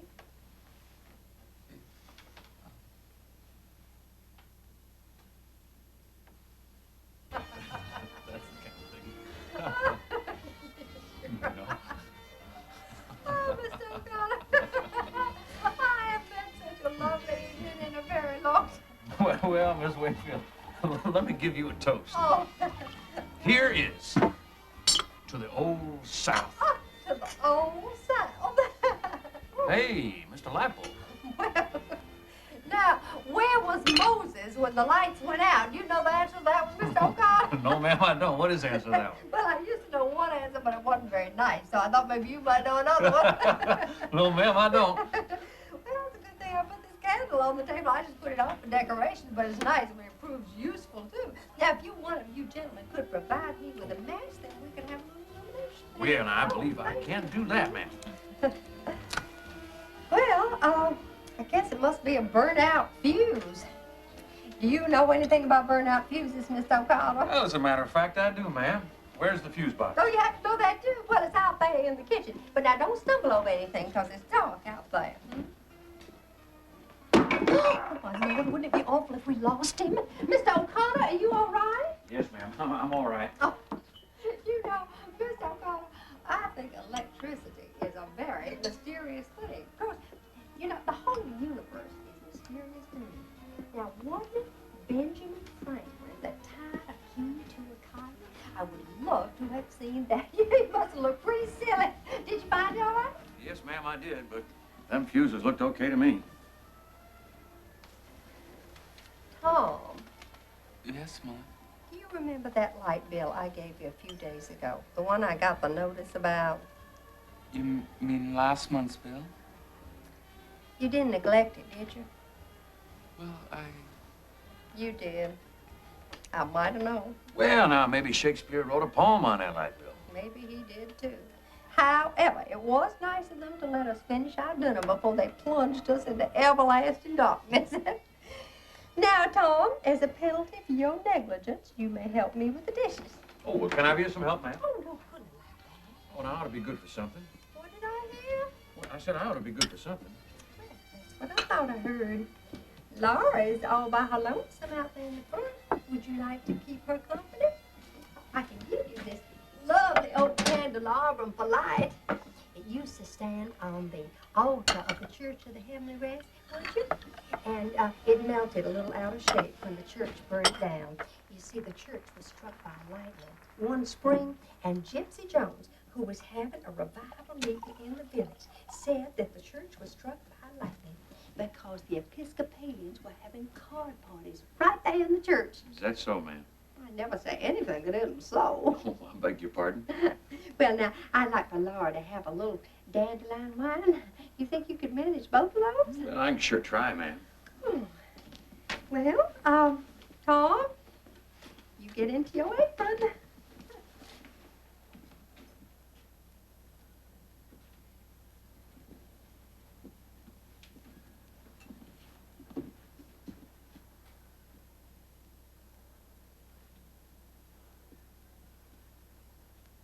Well, how you feeling?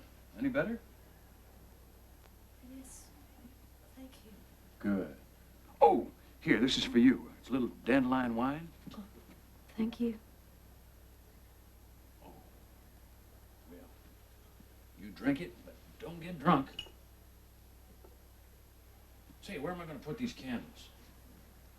Oh, really, where? Well, how about right here on the floor? You got any objections? No. I'll just spread some newspaper out here to catch the drippings. Say, I like to sit on the floor. You mind if I do? No. Would you hand me a pillow?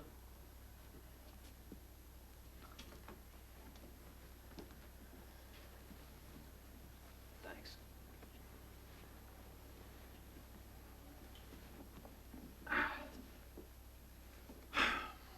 How about you? Don't you like to sit on the floor? Yes, Well, why don't you then? I will. I will. Yeah, take a pillow.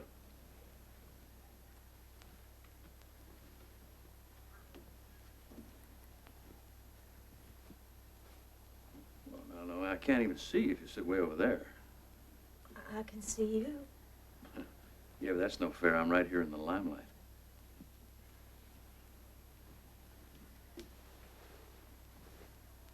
Yeah. That's better. Now I can see you.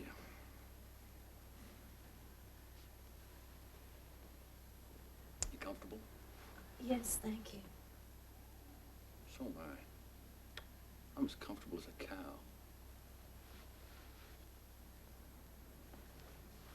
Say, Laura, would you care for a stick of chewing gum? No, thank you. Well, I believe I will indulge. Say, just imagine the fortune made by the guy that invented the first piece of chewing gum. Amazing, huh? You know that the Wrigley Building is one of the sights of Chicago. I saw it summer before last at the Century of Progress. Did you take in the Century of Progress? No, I didn't. Well, it was a wonderful exposition, believe me. You know what impressed me the most? The Hall of Science. Gives you an idea of what the future will be like in America. Oh, and it's a lot more wonderful than the present time is. Say, Laura, your brother tells me you're shy, is that right? I don't know. Yeah, I judge you to be an old-fashioned type of girl. Well, I think that's a wonderful type to be. I hope you don't think I'm being too personal, do you? Mr. O'Connor, I believe that I will have a piece of chewing gum, if you don't mind. Oh.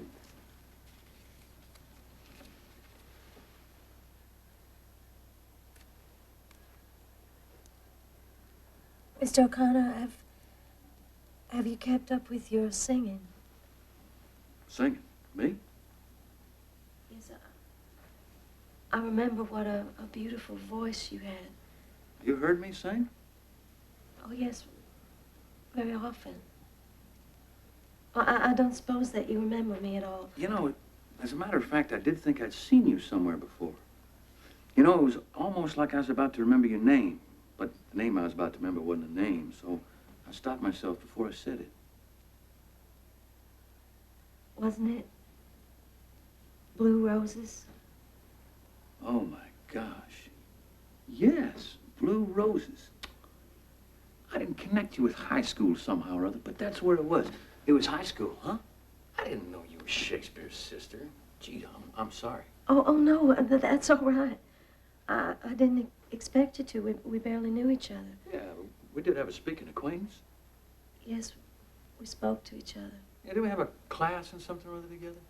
Yes, we did.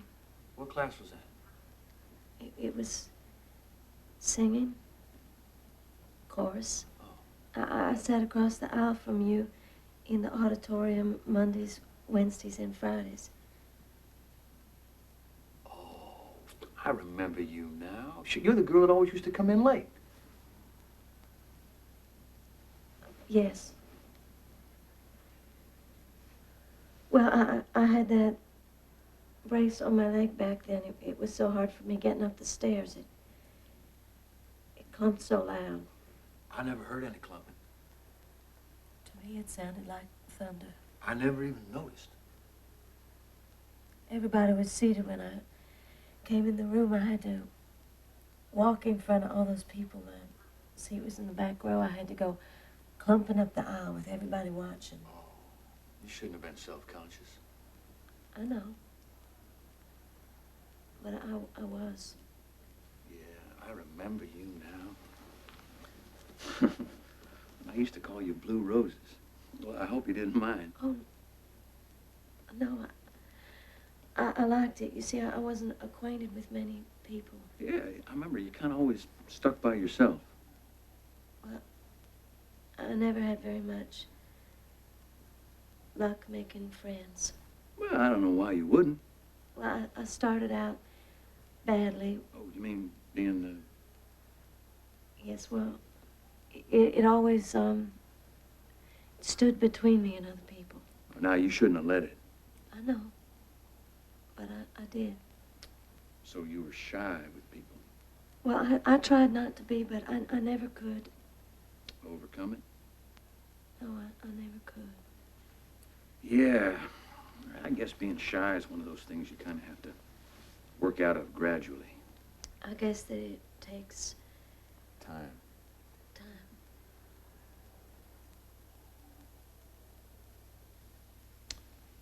See, you know something, Laura? People aren't so dreadful when you get to know them. That's what you have to remember. And everybody has problems. Not just you, practically everybody has problems.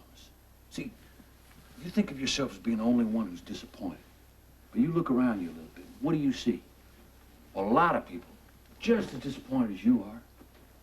You take me, for instance. Boy, when I graduated high school, I sure thought I'd be a lot further along than I am now. Hey, you remember that wonderful write-up I had in the Torch? Yes, I do. Remember it said that I was bound to succeed in anything that I went into? What's that? Oh. Here you are in the Pirates of Penzance. Oh, my. The pirates. Oh, better far to live and die. Under the brave black flag I fly to play a sanctimonious part of pirate. Sang leading that operetta. So beautifully. Oh, yes, beautifully. Beautiful. You heard me then, huh? I heard you all 3 times. No. Yes, You mean you saw all 3 performances? yes. What for? Well, I wanted to ask you to autograph my program. So why didn't you ask me? Well, you were always so much surrounded by your own friends that I Oh, never you should had a have just come chance. right up and said, hey, here's my program. Well, I thought that you might think that I was, Thought I might think you was what? oh, Oh. Yeah, I was beleaguered by females in those days. you were terribly popular.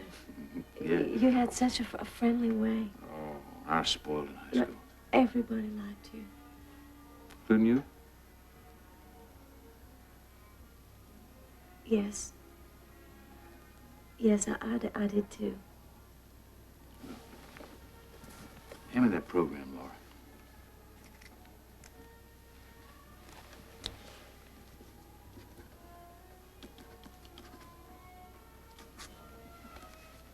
There you are. Better late than never. What a surprise. Well, my signature's not worth very much right now. But maybe someday it'll increase in value. You know, being disappointed is one thing. Being discouraged is something else. Well, I may be disappointed, but I'm not discouraged. So,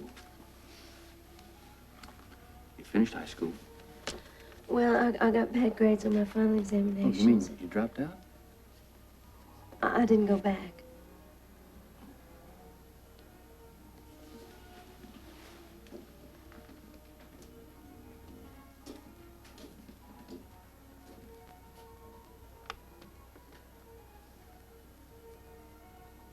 How's Emily Meisenbach getting along? That crowdhead. Why do you call her that? That's what she was. You mean you're not still going together? Oh, I never even see her. I read in the personal section that you were engaged. Yeah. Well, I was not impressed by that propaganda. And it wasn't the truth? Oh. It was only true in Emily's optimistic opinion.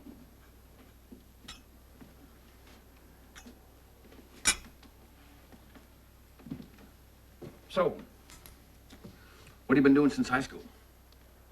Nothing much. Must have been doing something. Yes. Well then, such as what? Well, I took a business course in business college. You did? How'd that go?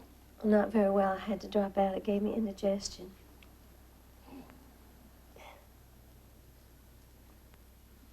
So what are you doing now?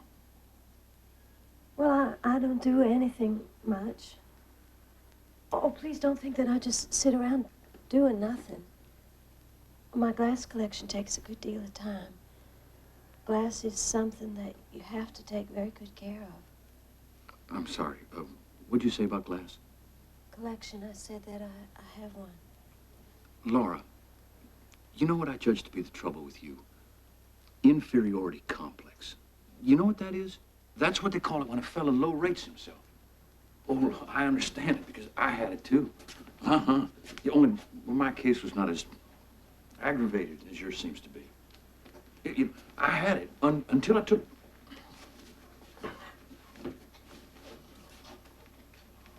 I had it until I took a course in public speaking. I developed my voice, and I learned that I have an aptitude for science. You know, until that time, I never thought of myself as being outstanding in any way whatsoever. Now, I never made a regular study of this, mind you. But I have a friend who says that I can analyze people better than doctors who make a profession of it. Well, I don't claim that's necessarily true, but I can sure guess a person's psychology. Excuse me, Laura. Ooh, I always take it out when the flavor is gone. I'll just wrap it up here in a piece of newspaper. I know what it's like when you get it stuck on your shoe. Yeah, that is what I judge to be your principal trouble. Lack of confidence in yourself as a person. Now, I'm basing that fact on a number of your remarks and on certain observations I've made. For instance, you know that clumping you say was so awful in high school? You say you dreaded going upstairs. You see what you did? You dropped out of school. You gave up an education all over a little clump, which as far as I can see is practically non-existent. Oh, little physical defect is all you have. Hardly noticeable even. Magnified 1,000 times by your imagination. Now, my strong advice to you, you gotta start thinking of yourself as superior in some way. In what way would I think?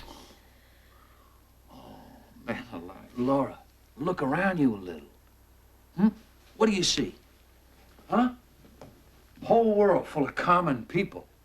All of them born, all of them gonna die.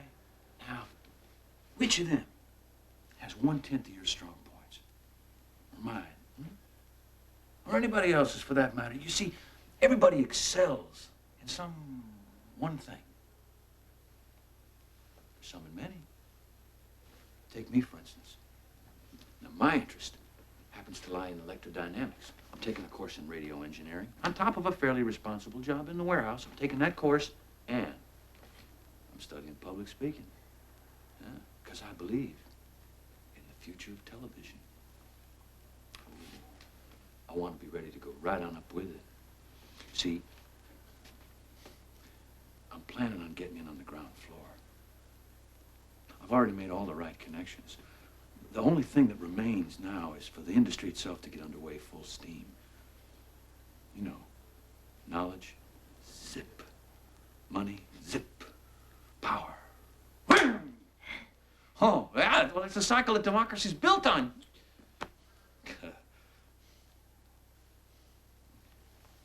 You must think I think an awful lot of myself. Oh, no, I don't. Okay. Okay. Now, how about you?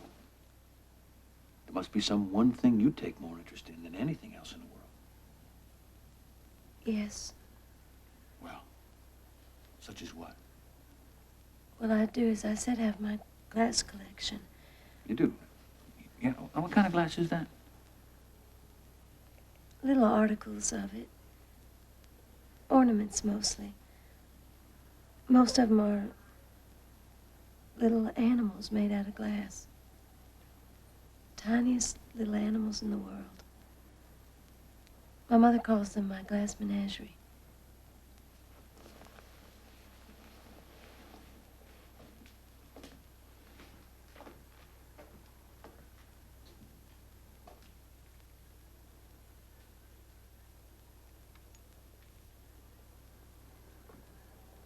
Here's an example of one if you'd like to see it.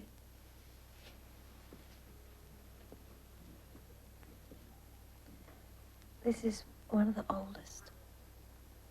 He's nearly 13. Oh, be careful. If you breathe, it breaks. Oh, I better not take him then. I'm kind of clumsy with things. Oh, no, I trust you with it.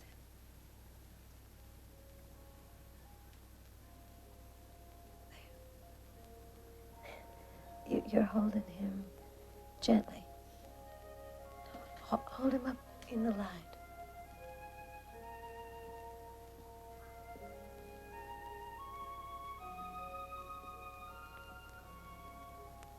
He just loves the light.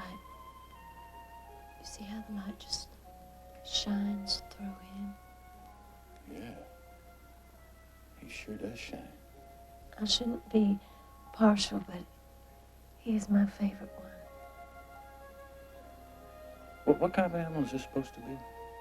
Oh, haven't you noticed the single horn on his forehead? A unicorn, huh? Unicorn. Aren't they supposed to be extinct in the modern world? I know. Poor little fella. Must feel kind of lonesome. Well, if he does, he doesn't complain about it. He stays on the shelf with all the other horses that don't have horns, and they seem to get along nicely together. How do you know? Well, I haven't heard any arguments. No arguments, huh? Well, that's a good sign. Where'll I put him? Oh, you can put him anywhere. They all like a change of scenery every once in a while. They do. Oh. Hey. Look how big my shadow is when I stretch. Oh, my, yes. It stretches clear across the ceiling.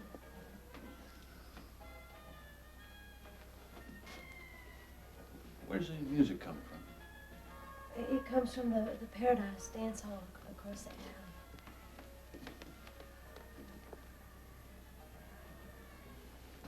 Say, how about cutting the rug a little, Miss Wingfield? Or is your program all filled up? Oh, let me have a look at it there. Oh, every dance is taken.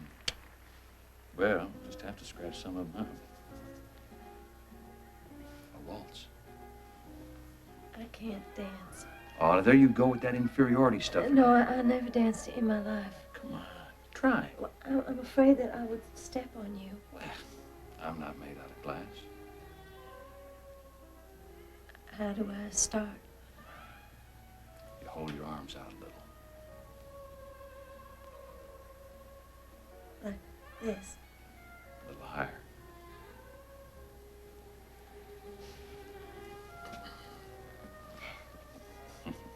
All right, Laura.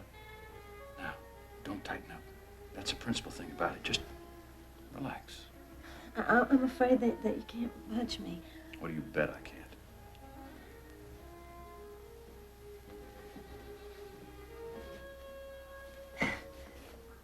My goodness. Yes, you can. Okay. Let yourself go. Just let yourself go. I'm trying. Not so stiff now. Easy does it. There you go. Oh, Yeah. oh my. Oh my goodness. That's it. You're doing it now, Laura.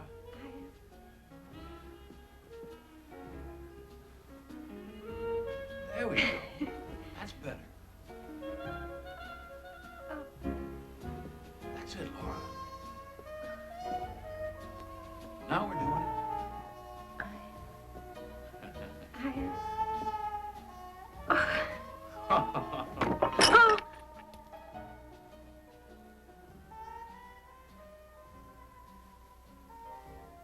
broken?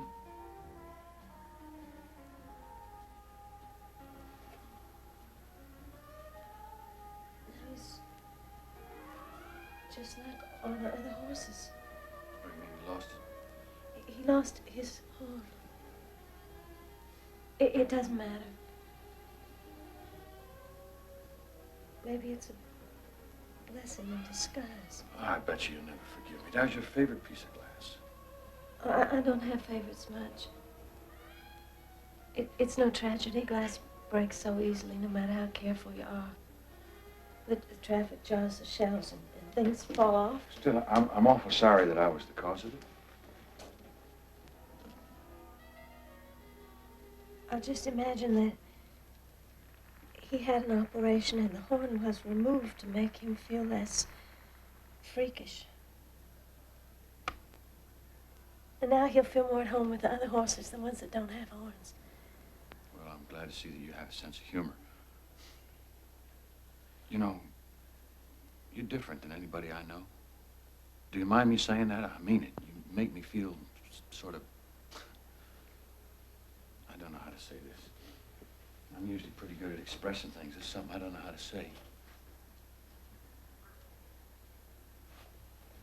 Did anybody ever tell you that you were pretty? You are, and in a different way than anybody else.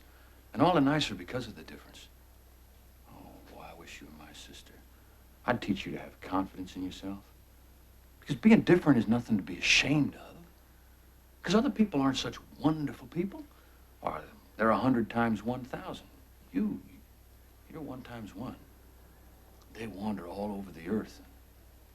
You just stay right here. Why, they're as common as weeds, but you're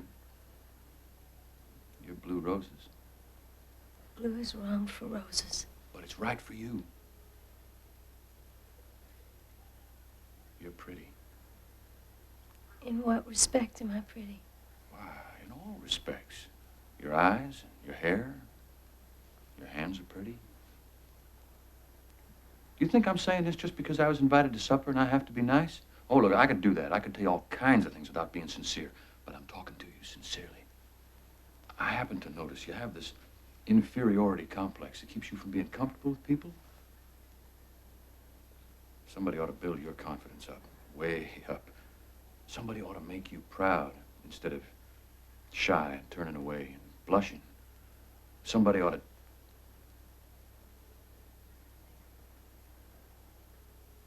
Somebody ought to kiss you, Laura.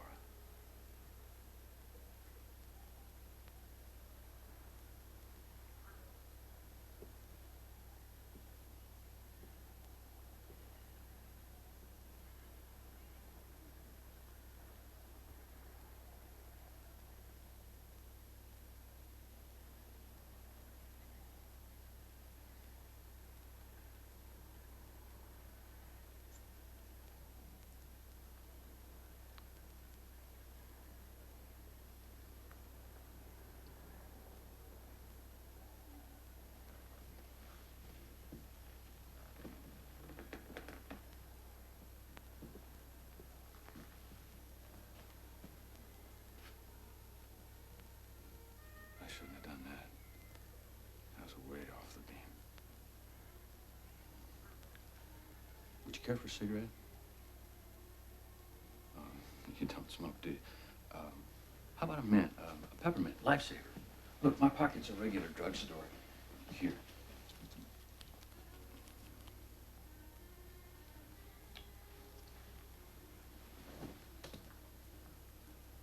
Laura, if I had a sister like you, I'd do the same as Tom. I'd invite fellas home here to meet you. Well, maybe I shouldn't be saying that. That might not have been an idea in having me over. Well, what if it was? Now, there's nothing wrong with that. It's just that... Well, in my case, I'm not in a position to do the right thing. I can't ask you for your number and say that I'll phone. I can't call you and ask you for a date. Well, I just thought I'd better explain the situation in case you misunderstood and I hurt your feelings. You won't call again?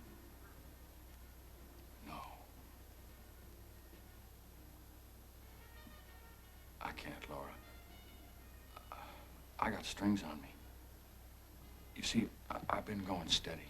I go out all the time with a girl named Betty. Oh, and, well, she's a nice, quiet home girl, just like you. And she's Catholic and she's Irish, so we get along fine. I met her last summer on a moonlight boat trip up the river to Alton, on the Majestic. And right away from the start, it was love. Oh, boy. And being in love has made a new man out of me. Well, the power of love is tremendous. It's the kind of thing that just changes the whole world. Well, Betty's aunt took sick and she got a wire and had to go to Centralia. So, naturally, when Tom invited me for dinner, well, I accepted the invitation, not knowing... Well, I mean, not knowing.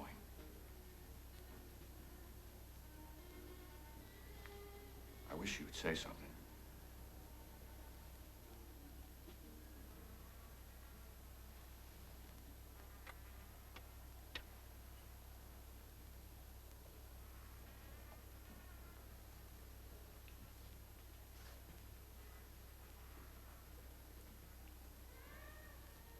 What are you doing? You want me to have him?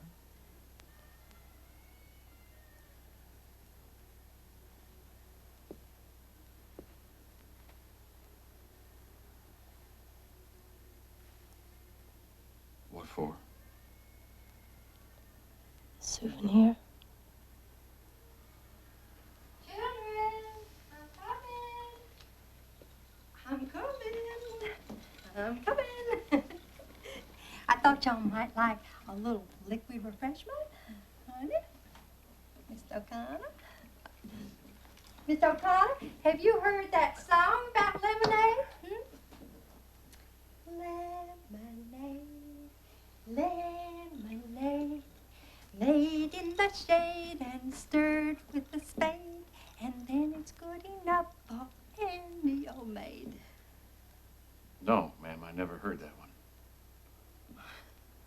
Honey, why are you looking so serious? Well, we were just having a serious conversation. I don't understand you modern young people. When I was a girl, I was just gay about everything. You haven't changed a bit, Miss Wingfield. Well, I suppose it's the gaiety of the occasion that has rejuvenated me. So here is to the gaiety of the occasion. Oh, I baptized myself. Oh, I found some cherries back there in the kitchen, and I put one at the bottom of each glass. Oh. Well, you shouldn't have gone all that trouble, ma'am. It wasn't any trouble at all. Didn't you hear us cutting up out there in the kitchen? I was so outdone with Tom for not bringing you over sooner. But now that you know the way, I want you to come all the time.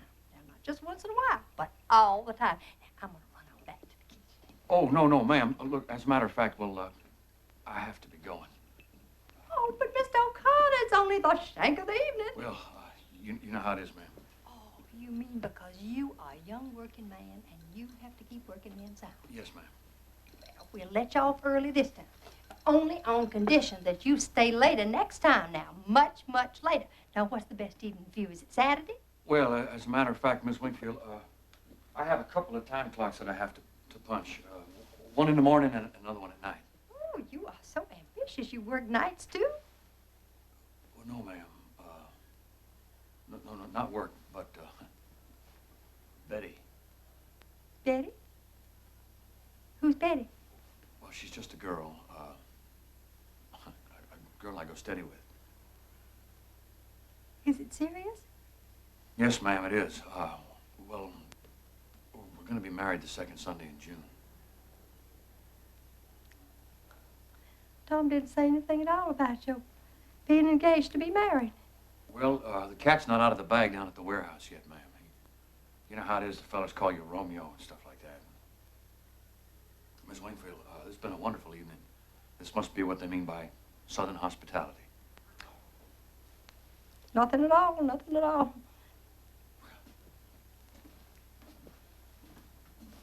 Well, I hope that you ladies don't think that I'm rushing off, but Well, I promised Betty that I'd pick her up down at the Wabash Depot, and by the time I get my jalopy down there, the train is going to be in. You know how some women get pretty upset when you keep them waiting. I know all about the tyranny of women. Goodbye, Mr. O'Connor.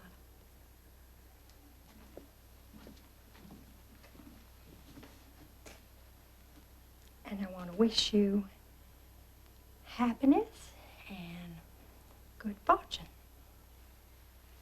And you wish him that too, don't you, Laura? Yes, Mother, I do. Well, bye, Laura. Well, I'll always treasure the souvenir.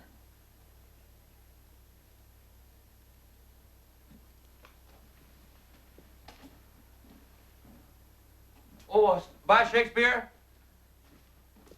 Well, thank you again, ladies. Good night. Laura, don't you forget that good advice I gave you,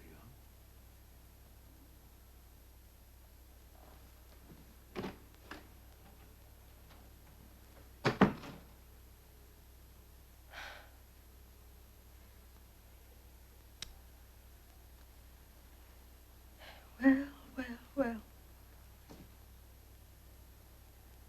Things have a way of turning out so badly.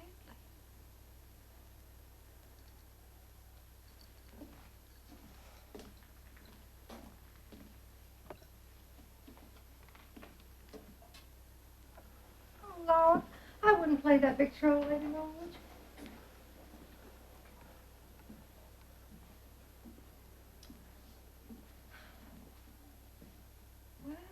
Well. So our gentleman caller was engaged to be married.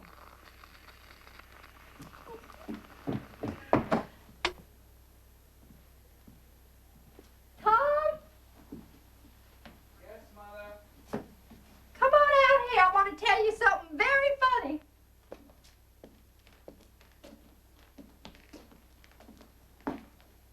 Has the gentleman caller gotten away already? Yes, he made a very early departure. And that was a funny joke you played on us, too. How do you mean? You didn't tell us he was engaged to be married. Jim? Engaged? Well, that's what he just informed us. Well, I'll be jiggered. I didn't know about that. Well, that seems very peculiar to me. What's peculiar about it? Didn't you tell me he was your best friend down at the White House? Mother, he is, but how did I know? Well, it seems very peculiar to me that you didn't know that your best friend was engaged to be married. Mother, the warehouse is where I work, not where I know things about people. You don't know things anywhere. You live in a dream world. You just manufacture illusions. Where are you going? Where are you going? I'm going to the movies. Oh, that's right. Now that you have had us make such fools of ourselves. Oh, well, all the effort and all the preparation and all the expense, the new rug and the floor lamp and the clothes for Laura, and for what? To entertain some other girl's fiancé? Oh, go on and go to the movies. Don't think about us. A mother who is deserted, an unmarried sister who is crippled and has no job. No, don't let anything interfere with your selfish pleasures. Just go on and go to the movies. All right. I will.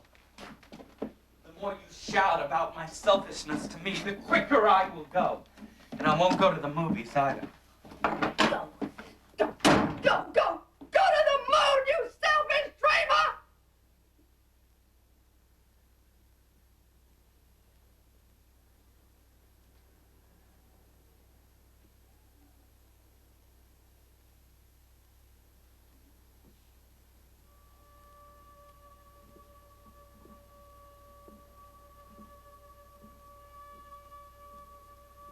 I didn't go to the moon. I went much further.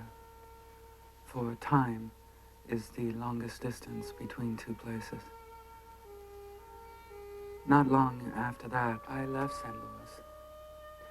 I descended the steps of our fire escape for a last time. And from then on, I followed in my father's footsteps, attempting to find in motion what was lost in space. I traveled around a great deal. The city swept about me like dead leaves. Leaves that were brightly colored, but torn away from the branches. I would have stopped, but I was pursued by something. It always came upon me unawares, taking me altogether by surprise. Perhaps it was a familiar bit of music. Perhaps it was only a piece of transparent glass. Perhaps I'm walking along the street at night in some strange city before I have found companions. I pass the lighted window of a shop where perfume is sold.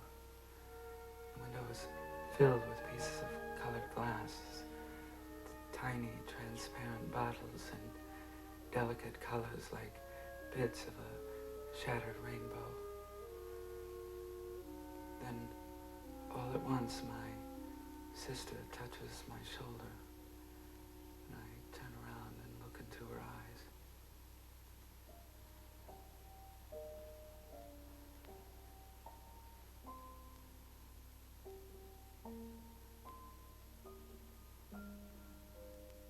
Laura.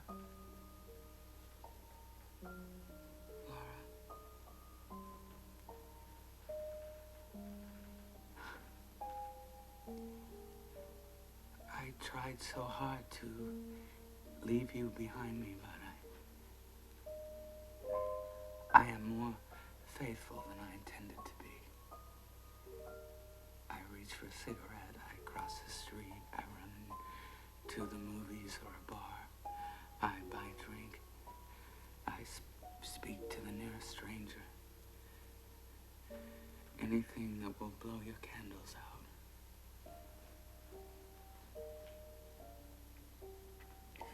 For nowadays, the world is lit by lightning.